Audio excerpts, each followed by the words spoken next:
Welcome to Brands Over Brews, your weekly chat with marketing and business leaders who are shaping the future of the industry. I'm your host, Pat Cooper. Each episode will explore the strategies, insights, and personal stories of our guests. On today's episode, we have Jason Perelson. Jason is one of the co-founders of creativeXpeople and co-designer of the new ThinkPlaceX business in Australia, both innovative models to shape human experience. Jason is a leading thinker in human behavior, creativity as innovation strategy, and positive change. He is the chair of the advisory board to the Australian Capital Territory's chief minister, an external advisory board member of the Centre for a Better Canberra think tank at the University of Canberra, and a sought-after advisor to senior leaders across government and the private sector for impactful change and human experiences with creativity. Jason, that's probably one of the most impressive bios we've had on the show.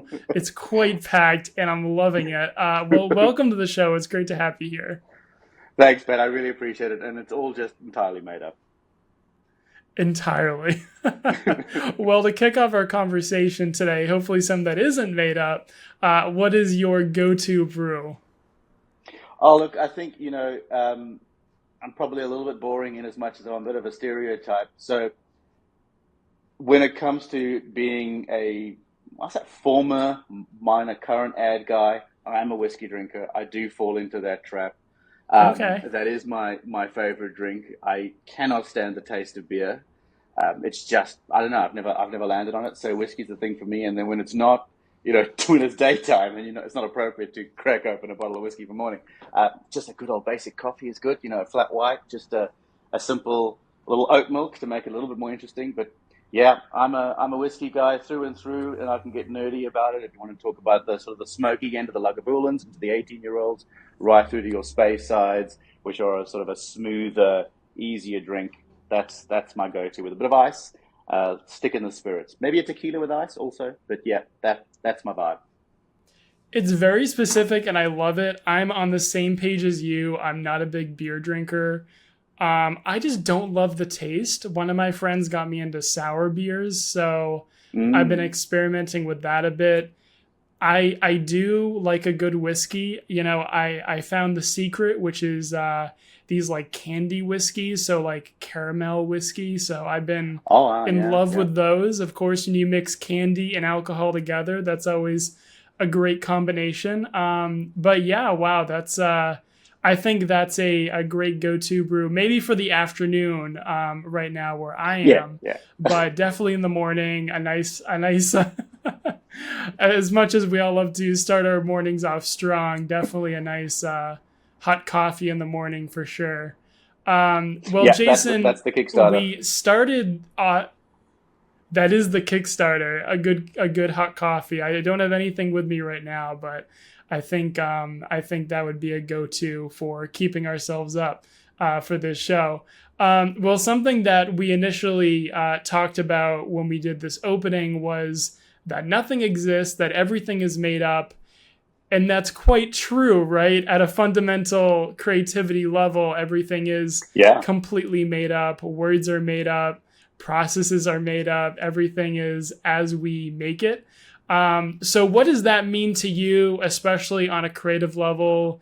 And how do you unlock that sort of potential and, thinking creatively that everything is made up? There is no right answer because I think a lot of people often look for the right answer or the right formula, but truly everything is made up and everything is nonsensical.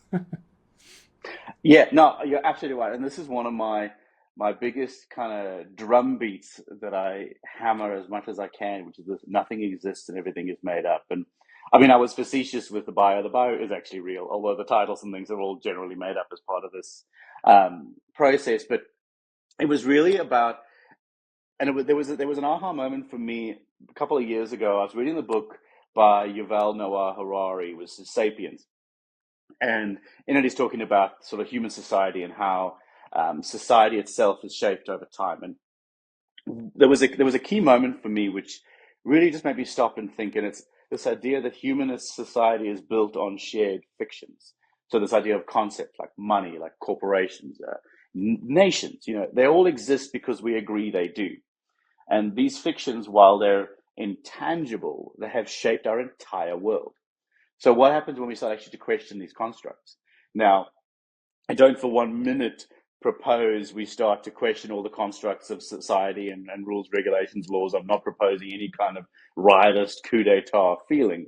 I want to bring that right down to sort of the creative process with innovation and thoughts, because the way fictional structures become solidified in nonfiction is the volume of people who agree to it. So we can't disagree that currencies and rules are there and they are solid because the volume is agreed to. But if you think about things like we all work from an office, and we all absolutely know that those are fundamental structures that cannot possibly shift until suddenly there is a global pandemic and we realize, oh, wait, those aren't actually as solid as we thought, and overnight they melt away. Right. And those are these rules and these fictions that are created. And it's a really fascinating piece. And there's a deeper layer to this as well. So there was a French philosopher, Michel Foucault, and he talked about, in his examination of this, of power and knowledge, and argued that what we perceive as truth is often just a product of historical and social context. And we know this. We know about how history books are written by the victors and all those kind of things. And so there is a layer of fiction created by those in power. So there's a whole thing about discursive formations, which talks about societies and how they create and maintain knowledge through narratives that define what's true, what's acceptable. And there's a whole book if you want to go into the archaeology of knowledge. So I can get super deep into all of those sort of things. But if you take that as your grounding to the fact that there are these real cracks in reality, how do we apply that to what is fundamentally the creative innovation process? So you think about, particularly for, if you think about ad agencies, marketing agencies, brand developers, creative thinkers, innovators, consultants, we are powered by deadlines, by restraints, by budget, all of those sort of things. And particularly when we start to think about what are our ideas, like you said in the beginning, what is right. So we are formed into a boundary of what we perceive to be right, or what we're told is right, or we're told that we only can do a certain amount of things because of a deadline or whatever else. All of that's made up. Why is specifically a deadline a deadline? Is it because someone just wants to see it that day? Is it because someone needs to tell them to someone else or their boss or something like that for that day? These are all made up constructs. And our ability to influence and change those constructs is our ability to work with those who believe it to be true and to shape that narrative. So when you think about our own ability to create and change and innovate and do good in the world, it's our ability to recognize what are the solid constructs and question whether or not those are a fiction that could be subverted. Could the boundaries that I believe are in my way to do something that I want to do, or to make a change, or to do something good in the world, are those boundaries as solid as they are? Could they be influenced? Could I have a conversation with a client and go, I know you said the deadline's on this date, but do you think we could do it over, 2 days more, because I'm going to do this and this and this and that? 9 times out of 10, actually, you can. More often than not, it's fear that holds us back. So all of these principles are this incredible way of thinking about how nothing exists and everything is made up, and what we can do, what we can achieve, the positive good that we can achieve as a global society, as an individual, as a neighborhood, as a community. All of these things can come together when we actually realize that so much of this that surrounds us is fiction. And we talk about narrative economics. So a professor at Yale that talks quite a lot about narrative economics with Professor Robert Schiller. And he really talks about how the power of narrative has shaped the economy more than we realize. And economists will often look at the fundamentals of financial regulation, of all of these principles of inflation and everything else, but more often than not, it's actually a narrative. And there are countless studies, and he's written a bunch of books, and you can study with him like I did. It's brilliant.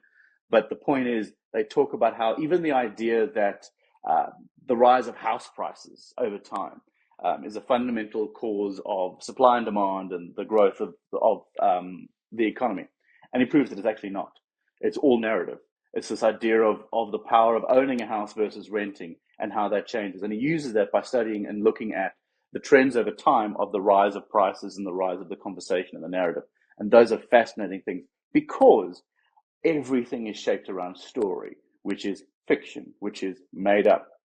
And so I am deeply fascinated by this idea. And it really has grounded how, at least I think about innovation in this construct and how I think about how we can do good in the world, and particularly things like the way we bring this together when we're working as a team, whether that's in a creative industry or not, whether that's in a finance, whether that's in a business construct, whether that's in government, the same principles apply, whether that's just at home with a single human being who wants to do something and has an idea, or is an inventor, or wants to start a business, or wants to do something different, or wants to help their family think about the world in a different way. The exact same thread passes right through whether you are one person sitting at home or the top of the Fortune 500.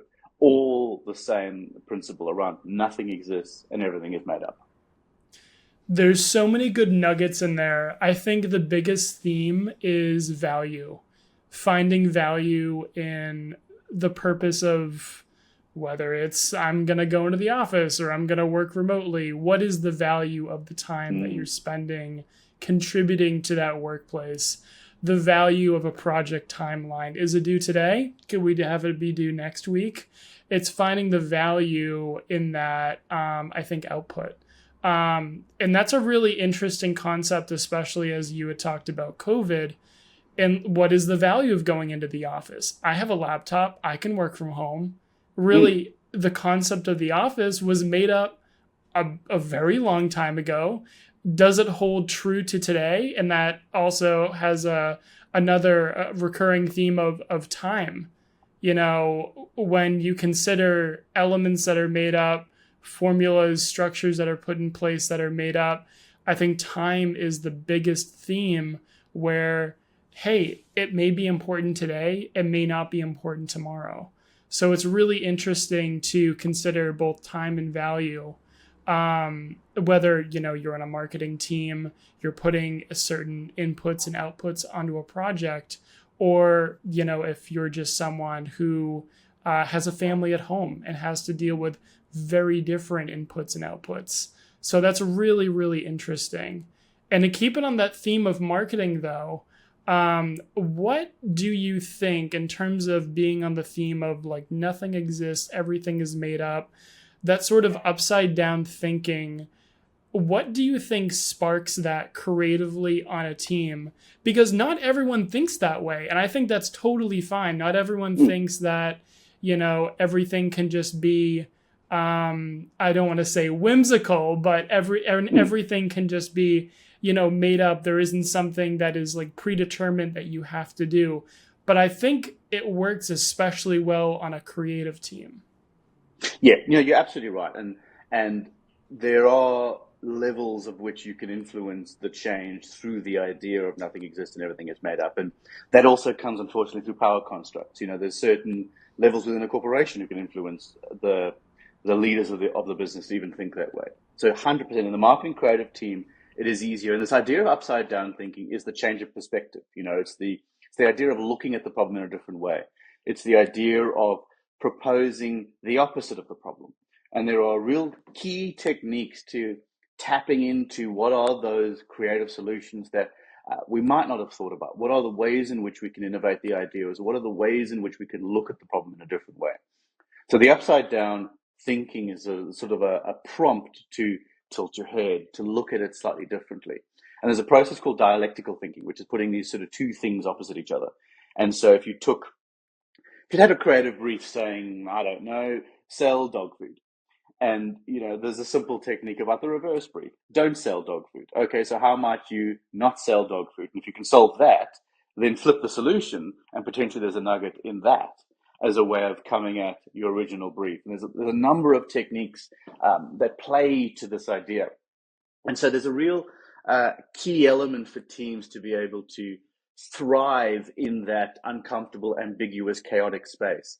And there's a real interesting place around how we can think through these things. So there's a thing I've got called the made up framework, which is me just trying to put some kind of structure around this thinking. And essentially it's about a key steps, and naturally being creative thinkers, we try to make it all fit into the acronym. So it's about the M being a mindset shift, taking this idea of the nothing exists and everything is made up, and then actually unpacking that to see what are the constructs, what are the barriers, what are the things that are sitting in front of us that we can play to. Once you know the environment that you're working in, you can really play through what is that. And then it's about actually acknowledging those constructs and understanding that they're there, and what is their level of constructive nature. And that's sort of your basic creative principle is the same thing. It's discovery, it's research, it's understanding your brief. The disrupt conventional thinking element of the D. So we've done the M and the A and the D. So that's really using, and there's anti-conventional thinking methods. There's all sorts of things where you can challenge these constructs and actually break through how you meditate on the problem, how you think about it. And then engaging with innovation models. How do you work together as a team to really pull together, whether you're doing simple business model canvases, whether you're thinking about gamification in your own creative process, whether you're talking about using brain writing or all these other techniques. There's lots and lots of ways to really work through that. Jobs to be done framework is a lovely one. There's Doblin's 10 types of innovation. There's lots and lots of different things. It's all Googleable, but basically it's, finding out how you do it. And then it's going, okay, we've built and understood the problem, the construct, the way in which we can shape and understand what are those barriers and whether they are barriers. So then it's unleashing that creativity. And it's experience design. It's thinking about what is that process? What is the engagement? How do we play in this space? How do we really turn things around? And then at the end, it's prototyping, it's rollout, it's development, it's testing, it's iterating. It's bringing in, and I would very much suggest creative teams to work away from the traditional method of disappearing for 3 weeks and then going out to a pitch with a client with a full 20-slide deck of rolled out and informed concept, but actually bring in clients, show the good, the bad, and the ugly. I think for me, and I know certainly with our team, we've seen tremendous success in building with clients, bringing them into the process, sitting them down and going, we've got a couple of scamps. We think this one's actually awful, but there's kind of something in there, and really playing in that space and actually playing through it all. And you actually find so much more of the barriers melt because the clients are actually in there, which means they will probably already be going, yeah, take longer on this. We actually want to see more of this. And it becomes really organic. And that really brings you collectively to that aha moment. And those, I think, are key steps to align that upside down thinking innovation to the creative space, to marketing, to brand teams, to the ways in which people can bring that together for themselves. And ideally take it from whimsical to an actual practical, pragmatic solution that can work for your client, that can inform a business solution, can lead towards a strategy, that can be innovative, that can answer what shareholders and board members and CEOs are looking for as well. That's the key to also making it stick. Yeah, I think there's a lot to deconstructing the creative process that not only key stakeholders in a company really want to understand, but clients too, right? I previously worked at an agency, and clients were really interested in the creative process. They were really interested in how all the gears work in marketing because they expect an output, but really understanding all the different inputs that go into marketing and advertising not only helps them learn a bit more along the way, but also drastically increases the value and the quality of the inputs that they're providing. So yeah, really deconstructing that upside down thinking, I think helps everyone in the formula, everyone on the team. And it's a really cool process to deconstruct it. I think creatives really enjoy doing that, kind of unpacking their thinking and how they get to the creative end result. I see so many marketers on X breaking down their creative process, how they got from step A, B to C. And it's a really fun, moment going from this is a whimsical idea to, no, this is actually a really thought out idea. Like as much as creatives are creative, it's a very detailed process, to get to the end result that they came up with. Absolutely agree with you. It's an incredibly important step for teams to be able to see their value in themselves as well and be able to tie into how to bring the depth of the strategy that sits behind creativity. It connects to that value that you were talking about earlier. Yeah, I think there's such a lengthy process that goes into that. So, another topic I want to talk about today, which I think is a really important one, and that's how advertising, brand, and creativity can really save lives in the most unexpected places. And that kind of goes back to COVID-19, which is what we talked about earlier.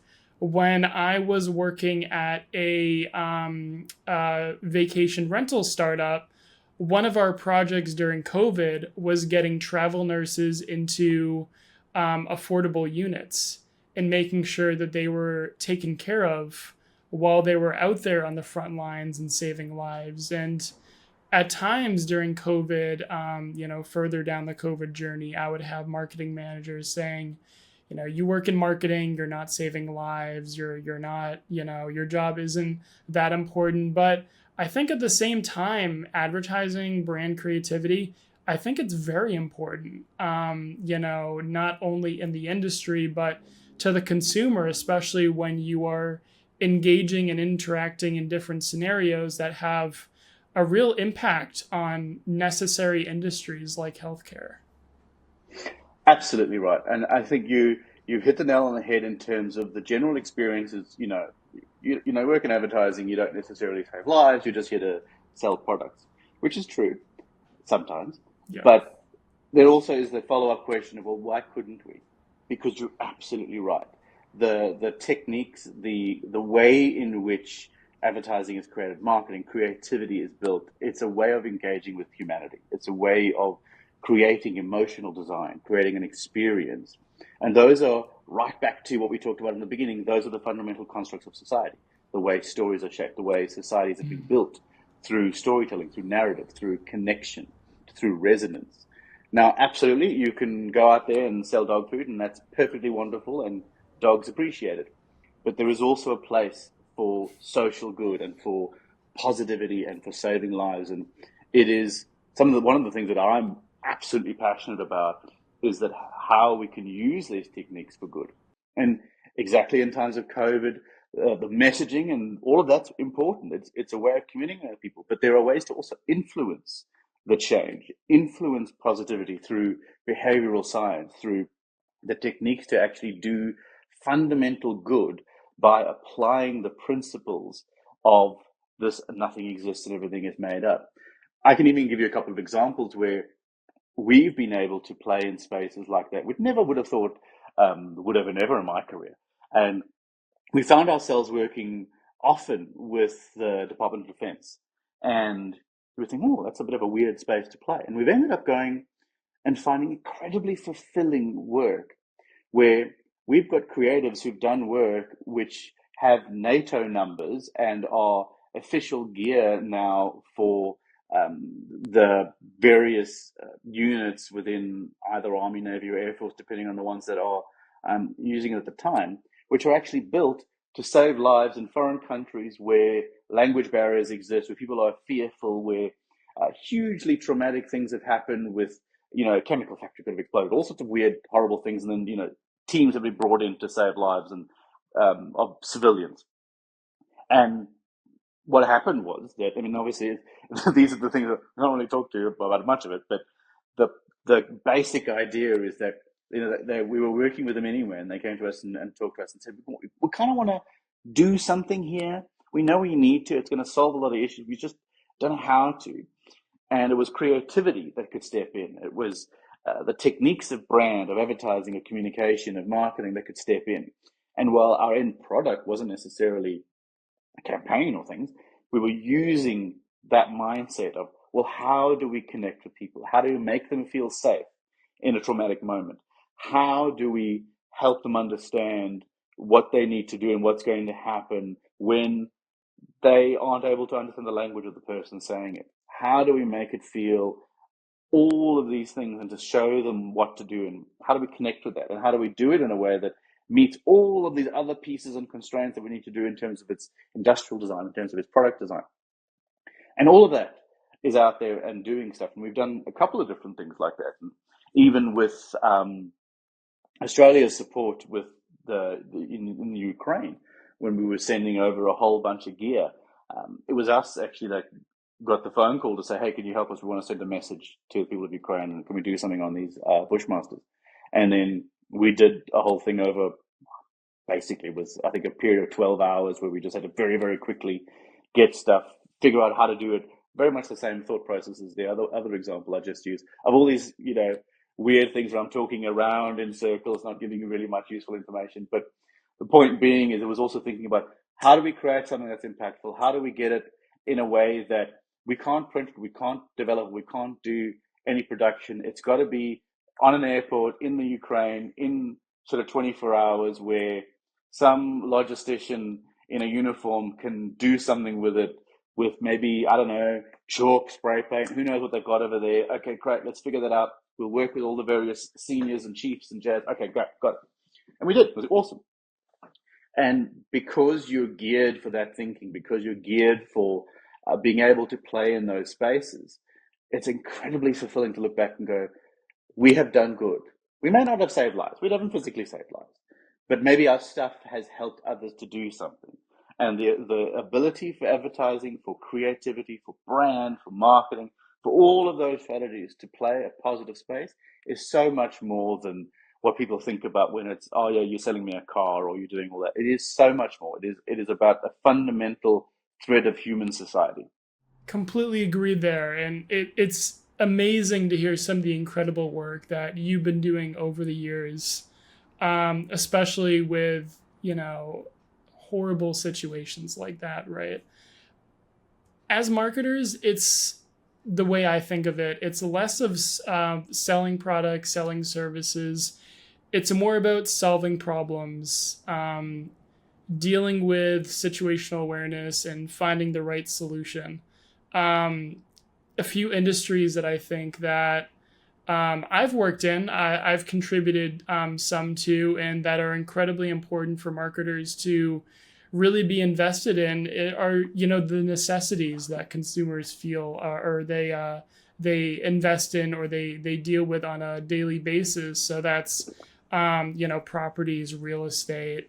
Everyone hates realtors, everyone hates like real estate brokers, but everyone needs a home to live in, right? So it's so important. Food and water, local markets, it's education, nonprofits. All of those industries and organizations are fundamental to the services that we get on a daily basis. And it's so much more, like you said, it's so much more than just selling a product or selling a service. It really is problem solving on a fundamental, critical level. And I think that, especially after COVID and through COVID, the role of a marketer changed overnight in a flash. Especially if marketers worked in specific industries that were severely impacted by COVID. It was a huge uplifting moment, and it changed careers by the thousands. So it is incredible to hear the work that you were able to do, the work that you're still doing. But the work of a marketer is important. Business is incredibly important. It helps the world go round, right? Well, to move on to our next segment today, I'm sure you have many, Jason, but if you had to choose one hot take in your industry, what would that be? So I think, and we've touched on it quite a bit as we've talked through here. It's this idea of creativity in and of itself being probably the most underappreciated and least understood, and yet somehow most vital skill set moving forward. And I think those who have it innately, those who can learn it, and those, because it's a skill just as much as it is a talent, are the ones that are going to help shape society. Because more and more, thinkers, leaders, organizations, they're adopting creativity, and particularly the idea of creative-led practices. I think that's good to see. I'd love to see more of it, but it is a way in which we need to move forward, and we'll see more of this as we talk about Gen AI and all of that as well. But the organizations who are working with creative-led practices often struggle to figure out how to work with creative thinkers, because it's different. the way you think is different. The way creativity arrives is different. It's not a mathematical process. It's not a 9 o'clock, I switch it on and right, creative begins. It's actually a bit different. And so I think the organizations, the teams, the divisions, those who get that right and aim to get that right, those will be the most successful, whether that's locally, nationally, or globally. Yeah, I completely agree there. I think that some leaders in companies, especially large companies, have a hard time placing value to creativity. It's such a complex skill. It's not something that can just be trained. It's something that's developed over years. So I think it's really hard to put a value on that, especially when you think of a creative team, a designer. How do you put, a value on a piece of art for an ad, a graphic? And I think it's understandably challenging, but I absolutely agree. Creativity is super, super underappreciated. It's a skill that is highly developed over years. It's such an essential skill for every team, because if you're not having creative thinkers out there, you're not going to be solving any problems, especially with the industries that you're directly working in. So I completely agree. It's a very, very big hot take.